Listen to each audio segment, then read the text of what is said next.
Hey, everybody, and welcome to the first part of the Imperialism lecture. I don't know how long this lecture is going to take, so I don't know. I'm going to limit this video to 20 minutes ish, and then we'll have to see if there needs to be one or two more to get through it. But let's talk about, as we begin here,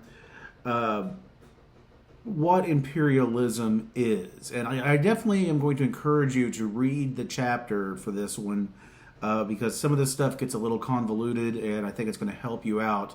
The lecture outline is available on Blackboard and it's got the key terms at the bottom.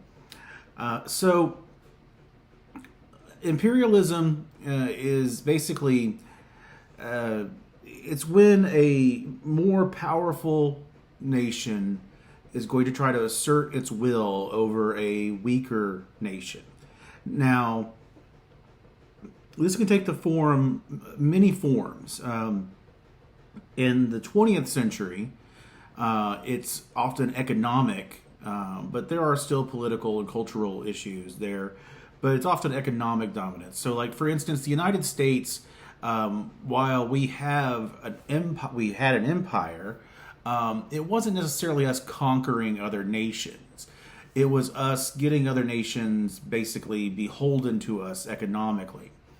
So that's one of the things that we have to understand is that when we're looking at this, there's varying types of imperialism. There's also political imperialism. For either geopolitical, we're scared of them as a threat, or we don't agree with their politics and we're trying to spread democracy. That's one that happens a lot. Or, with the Soviet Union, we're trying to spread, communism. And then sometimes it's cultural dominance. And oftentimes when it's cultural dominance, it can be problematic because that sometimes leads to things like genocide and, sort of that type of issue. But when it's all said and done, imperialism is supposed to be profitable for the mother country, the country that is conquering or has establishing the empire.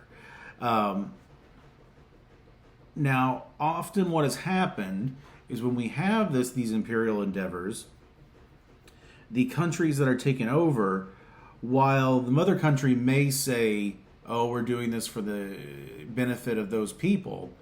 What's happening in reality is that those people end up being impoverished. They're taken advantage of by the mother country. And so it's difficult to weigh the pros and cons here. Now, obviously, the United States started as part of an empire. We were part of the British Empire. And the Brits kind of let us do our own thing, and it wasn't so horrible.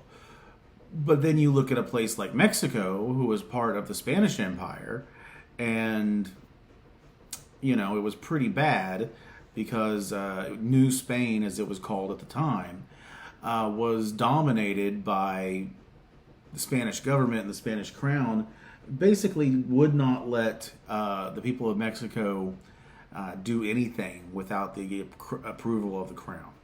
Now, in this lecture, we are going to go back in time. So I know that we talked about the Holocaust last, but now we're going to go back in time a little bit to the 19th century and also the early 20th century. And so modern imperialism was characterized by the spread of industry. So in the late 19th century, so the late 1800s, you had the rise of industrialism. And with the rise of industrialism, you have the need for resources. Well, countries, look at England, for instance. England is an island, and it is not necessarily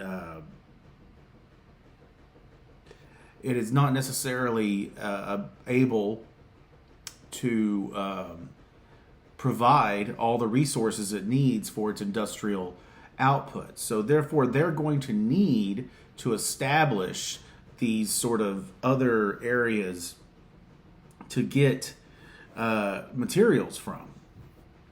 And by the early 20th century, European powers basically controlled 80% of the world. And they did this through economic dominance. Now, this is going to stretch, countries very, very thin. And so when we talk about things like World War I and even World War II, for instance, one of the reasons why in World War II the Nazis are going to invade North Africa is because they need oil. And, they need oil to make gasoline to fuel their war effort. So European countries are going to control 80% of the world, essentially. Now, they don't always, make people adhere to new cultures or new religions, but those colonies are going to be operating for the benefit of the mother country. This has had long-term effects, as we can see, that are still visible today. National borders have been changed. The Vietnam War was created because of imperialism, French imperialism.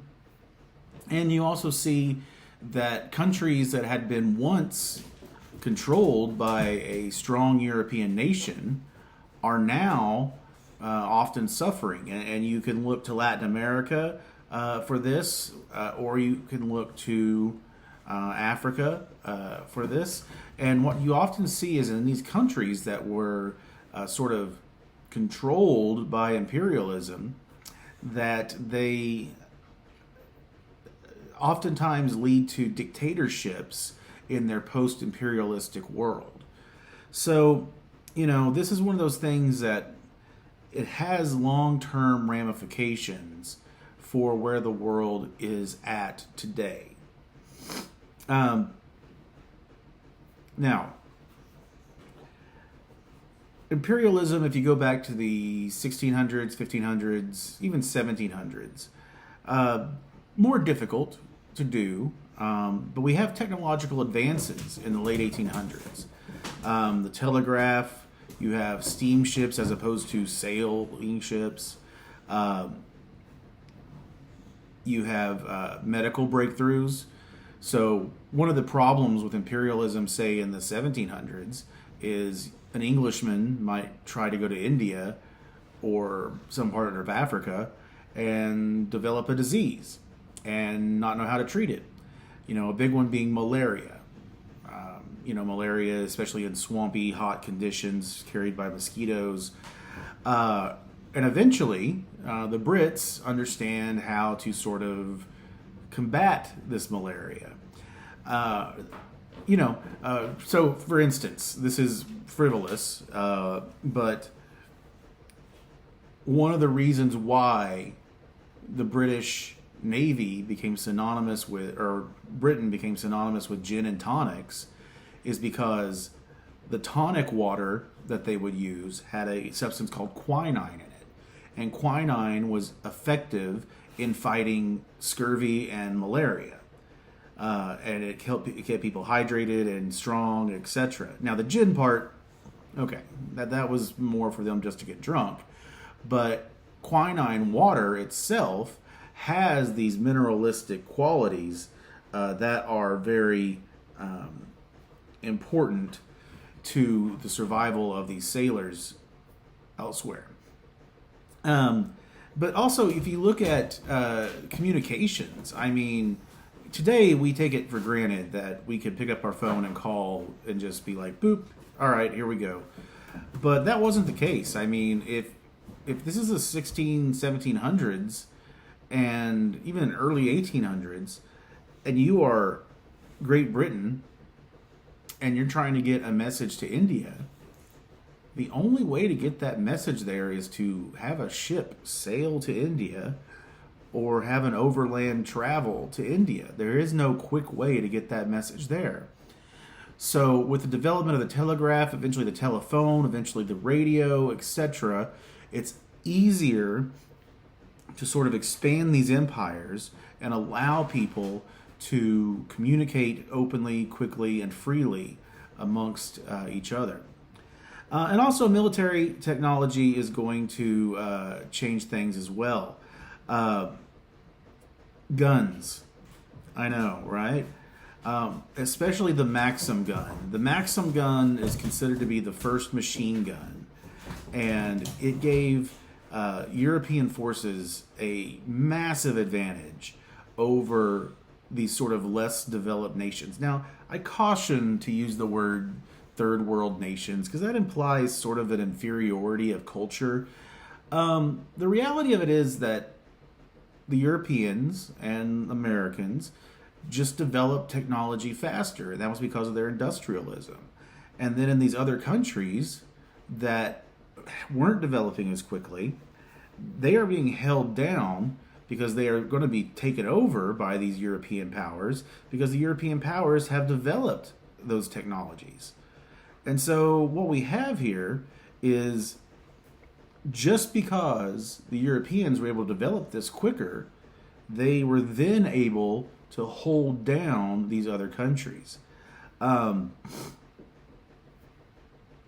mean, it wasn't always the case, but if you have a machine gun going up against, well, let's say even just rifles, but, you know, bow and arrows or, you know, people on horseback, then the machine gun's going to win. And this plays into World War I as well. I mean, because, you know, early on in World War I, the British would try to charge at the Germans with Hiram Maxim is a German, by the way. The British would try to charge at the Germans on horseback like it was the mid 1800s, and the Germans would just open fire with machine guns. And yeah, guess what happened? The Germans won. And then the British quickly realized, okay, we need to be using machine guns. In America, our conquest of Native Americans did rely somewhat on the Gatling gun, which was not the same as a machine gun. Sorry for the background noise. My puppy is going nuts. So, you know, the development of these guns, development of mortars that were more effective and accurate, later vehicles, tanks, etc., allowed the European nations to sort of take over these indigenous populations a little bit easier. Now, it wasn't always easy. I mean, it would probably be boring to you guys, but there is a movie called Zulu that shows the English do win in the end, kinda, but it kind of shows how guns alone aren't necessarily going to win you a battle. And for instance, you know, one of the things of the Soviets, when they developed the AK-47, a rifle that was probably the best rifle ever invented, because you can throw it in a pile of mud and it can be there for 7 years, and you can pick it up and it'll still work. It helped kind of even the odds for them and their allies against the United States. And so when we went to war in, say, North Korea and then also in Vietnam, and they were using AK-47s, they were able to fight effectively against NATO forces, United States and others, because their rifles were good. And our rifles weren't very good. Ours like to jam up and not necessarily work as well as they should have. Now, we're going to look at part 4 here of economic motives.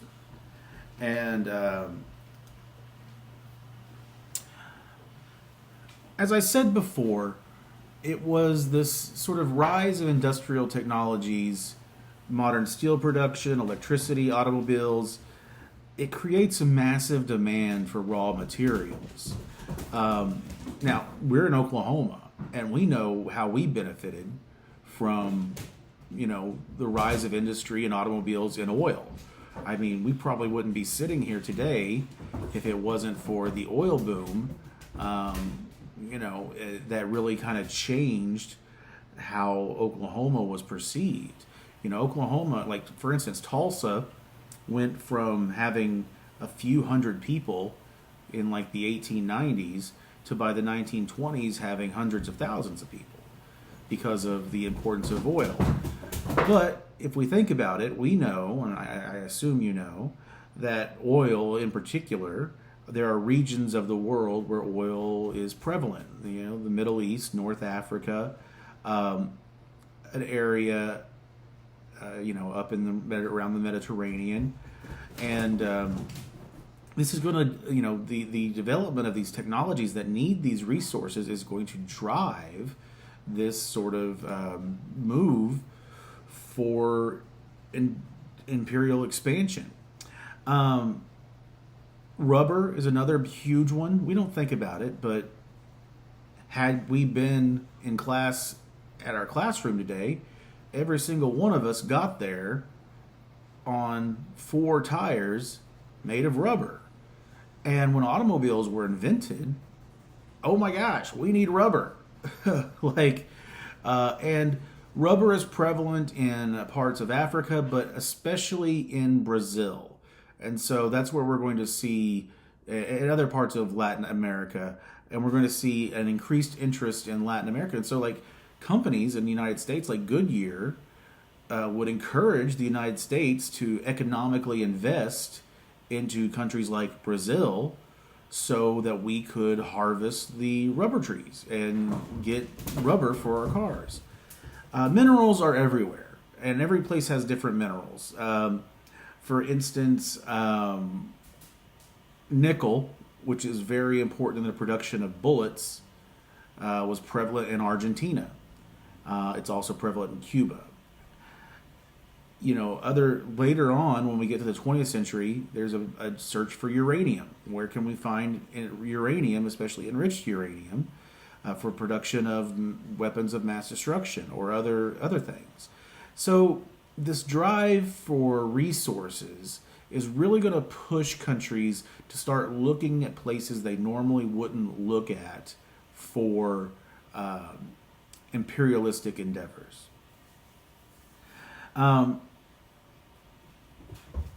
They're going to push aggressively. And then the problem is, there's a squeaky toy. The problem is that instead of just having fair trade, we try to have, Willie, stop. We try to have fair trade today, but you may have seen, if you drink coffee, you may see the term fair trade. And that means there's not exploitation, and we're giving people a fair price for their products. That wasn't the case here. Oftentimes it would be forced labor, or there would be monopolies established to ensure that these European imperialistic countries controlled the product that was being developed in that region. So there are all sorts of horrible things that go along with this. In Africa, there was blood diamonds. These are going to be diamond mines that are going to be with forced, basically slave labor, etc. So I think it's important to remember the role of economics and the Second Industrial Revolution in imperialism as we move forward. So I'm going to end the first part of the lecture there, and then I will have a second part of the lecture that is going to be up, and we can do that. I hope you guys are having a good day, and I continue on.